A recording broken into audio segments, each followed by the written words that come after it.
What is up, guys? In today's video, I'm going to be going over everything you need to know about Fortnite Act 3 and the massive changes that this brought to zero build mode. As always, if you guys do enjoy this video, find it helpful, informative, or interesting, remember to give it a like, subscribe if you'd like to see more, comment down below what you think of these changes, and if you guys would like to use my code in the shop when getting anything, it is EvolvedJake, just like my channel name is, and is underneath the webcam at all times. So we're going to start off with these zero build specific changes, because this is the biggest zero build update that has came out since the mode zero build was added. It is a massive overhaul to zero build.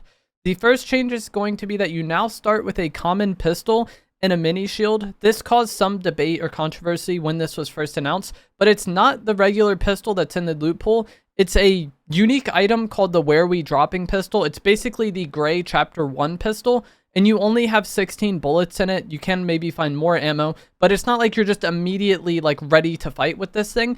And it is much worse than like the pistol that's actually in the loot pool. So this was helpful in a pinch, you know, if you have people landing on you immediately and maybe you didn't get the gun, or maybe you get a pump and don't have anything to combo with. It was nice to have, but it's not like you start off with an incredibly good weapon. It is definitely not a weapon that you want to be carrying into the later stages of the game. And interestingly enough, once you swap this out for something else or drop it, it doesn't exist anymore. Like, you can't pick it back up once you drop the Where We Dropping pistol. Another change that's really going to affect early game is you can detach from your glider after you reach glider lock altitude. So normally in Fortnite, when you're landing, you reach a certain altitude where your glider is locked and you can no longer open and shut it. Now you can detach from your glider and just start to drop. And this allows you to kind of fine tune your drop, or maybe land a little bit sooner. Maybe, you know, you get to a safe enough distance to like drop and land and grab a gun. And you can reopen your glider again after detaching from it. Like, the wording of detached made me think that once you closed it, you were just done. But you can actually detach and then open your glider again. So it does really allow you to, again, just fine tune your landing and have a little bit more control over things and not like get griefed just because you entered that glider lock altitude. Your overshield that you have in zero build will now completely recharge immediately once you get an elimination. If you're playing team game modes, it's not when you get a knock, it's when you get an elimination. And this is just your overshield. This is the thing that would have came back anyways if enough time had passed without you taking damage. Your regular health and your regular shield are not affected when you get an elimination. It's just you instantly get the overshield back. And this is going to help you potentially be in a little bit better of a spot to deal with third parties. It's not like the overshield is a huge change in HP. You know, if you survived a fight on 1 HP and you're immediately getting third partied, that little bit of overshield probably isn't going to be that big of a deal. But in fights where you're still maybe in a fighting like amount of HP, or you're somewhat okay there, getting your overshield back immediately can definitely be helpful. This is something you need to keep in mind maybe when you're third partying a fight. Just know that, like, hey, they're probably going to have their overshield back if they just got an elimination. The pocket items were the aspect of this update that I was actually most curious about or most interested in. And this is going to be one of 3 items currently that you can have in the pocket item slot that come back over time. They basically have unlimited use, but the limiting factor is the cooldown. And the pocket items we currently have is a shockwave grenade. This is the one that everybody seemingly starts the game with, but there are 2 others that you can get from vending machines, and that is going to be the med mist bomb that heals white health, and then also the shield bubble. And the shield bubble you get as a pocket item is the large shield bubble. It's not the shield bubble juniors. And the cooldown on this item is the aspect that I was, you know, most curious about. The shockwave has a 30-second cooldown. So you get one shockwave, 30 seconds go by, you get another one. They don't stack or anything like that. It's just one shockwave. And then it has a 30-second cooldown. So this is something that's going to be helpful in a pinch. Maybe you didn't get other mobility, or you ran out of mobility. If you need that one shockwave to get a kill, that's going to be helpful. If you want to make a play on somebody in a building, you can use the shockwave for that. Or, you know, just make a push, whatever. Having that one shockwave is nice, but since it has a 30-second cooldown, it's not so spammable that everybody just has unlimited shockwaves. I saw a lot of confusion when reading players' comments yesterday when the changes got announced, and it seemed like people thought there was just unlimited shockwaves, but it is unlimited, but one shockwave every 30 seconds is not that spammable, really, especially in a fight. The med mist bomb has a cooldown of 35 seconds, and then the shield bubble has a cooldown of 40. And from my experience, like I said, I started every match with a shockwave. You can swap it out at the vending machine. You can go to the vending machines and get either, you know, the med mist bomb or the shield bubble if that's what you would prefer to have in the pocket item slot. I don't know if that change persists from game to game. I would imagine just everybody starts every match with the shockwave item, and you don't get this shockwave until like a minute after you've jumped from the battle bus. So it's not like you have it the exact moment you hit the ground at all times. So I think this is okay. As I said, this was the change I was kind of most so-so on, and I think it's fine. The cooldown timer, I think, is a good amount. There's now faster rebooting in zero build mode. So if you go to reboot a teammate, it's going to take less time than it did previously. Glider redeploy is also a constant feature you can use to travel around the map and avoid fall damage. It's not an item or an augment or anything like that. You just have the ability to deploy your glider if you're falling from a distance. That makes sense. And it seems like it's about like 3 tiles, maybe 2.5 tiles that makes the game allow glider redeploy, but I don't really care too much about the specifics for that. Speaking of fall damage, a fall that would previously have eliminated you will now leave you at 1 HP instead. And there is actually an animation for this where your character splats the ground and then has to get up. So fall damage this is another thing that I saw a lot of like misunderstood comments. People thought they removed fall damage completely. Fall damage is still a factor in the game. It's just you get left at 1 HP instead, and you have to do that animation. So in a lot of instances where somebody was probably going to die to the fall anyways, they're probably still going to get like screwed over by it, and you're going to be able to get that kill. There are new bunkers. So the porta bunkers revolted, and they were now replaced with these bunkers that are made out of brick. There's no longer an open space in the middle of the ramp to go underneath. And then there's also no tires on the side. You can still stack them though.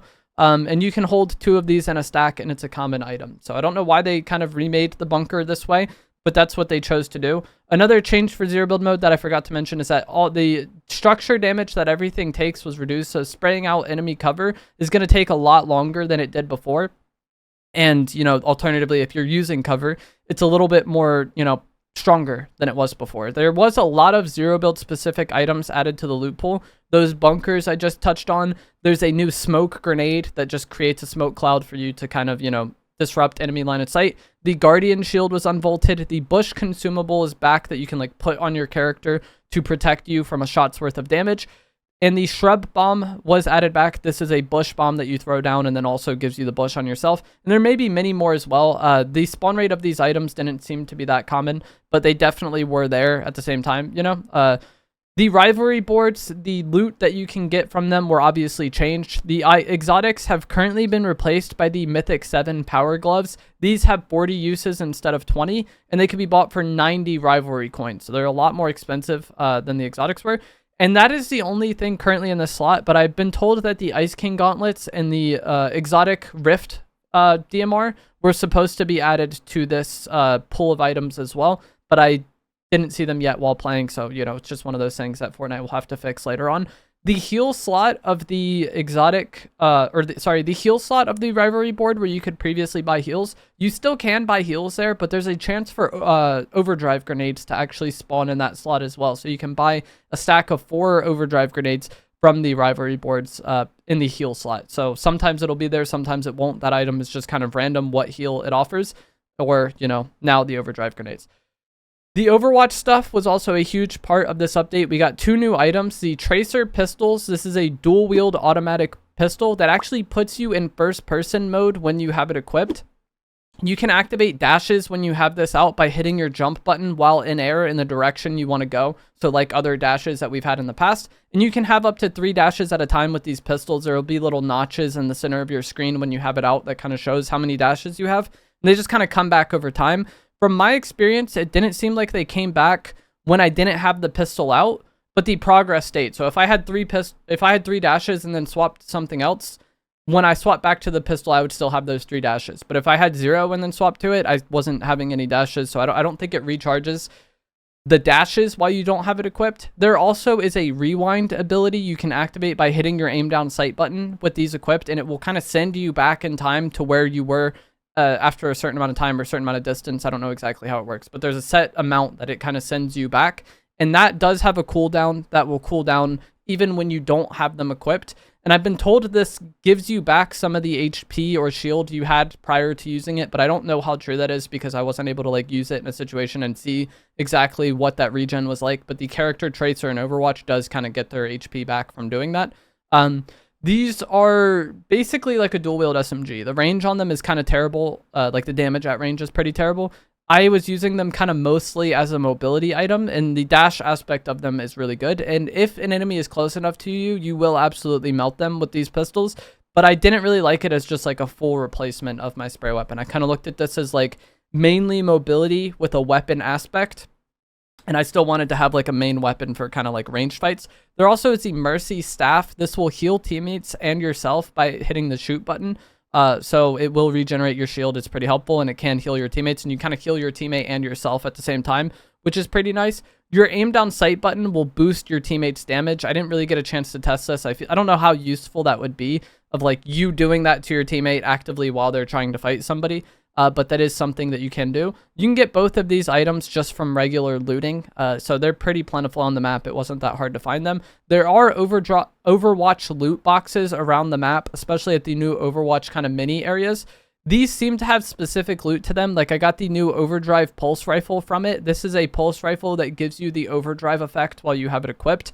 So you know, you have unlimited sprint, and you kind of have that like floaty-ish jump when you have this equipped, which is pretty nice. As a weapon, I didn't like it as much because the bloom was pretty significant. And typically with pulse rifles, when you aimed in, you had like a slower fire rate but harder damage, and that didn't really seem to be the case with this pulse rifle.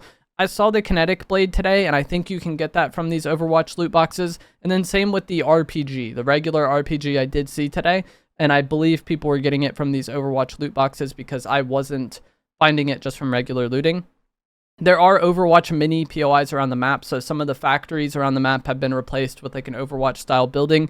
Some of the gas stations around the map have been replaced with like an Overwatch style building as well, but there's no big like named POI. Sandy Strip got some building changes, but it's still mostly the same POI. And then there's also going to be new Overwatch showdown unlocks that we will get throughout the course of the season as people do rivalries, which will unlock new anomalies and new ways to get loot as well.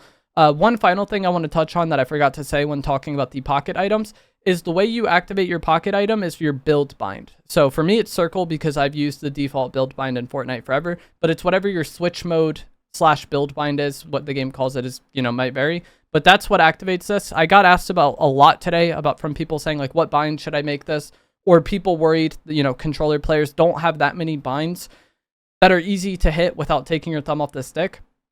Because of the cooldown the, you know, pocket item has, I don't think the bind is that important. It would be nice if it's something you can hit conveniently, but if you have to take your thumb off the stick to get to this, it's not as big of a deal as like jumping would be, or sliding, or crouching, or just swapping weapons in general, because the cooldown the item has. Like we talked about the shockwave, one shockwave with a 30-second cooldown. It's not like it's something that you're going to be activating and going to several times in a fight, or maybe even several times during the course of the game. It's very situational. And because of that, the bind, you know, it matters. It would be nice if it's something convenient, but I wouldn't sacrifice jumping. I wouldn't sacrifice crouching. I wouldn't sacrifice sprinting. I wouldn't sacrifice swapping weapons normally. Like those other binds are still more important because those are actions that you're going to be doing several times over the course of the fight. Also, I may have forgotten to talk about the pickaxe sprint. When you have your pickaxe equipped, you now have unlimited stamina, so you can sprint as much as you want when you have your pickaxe out.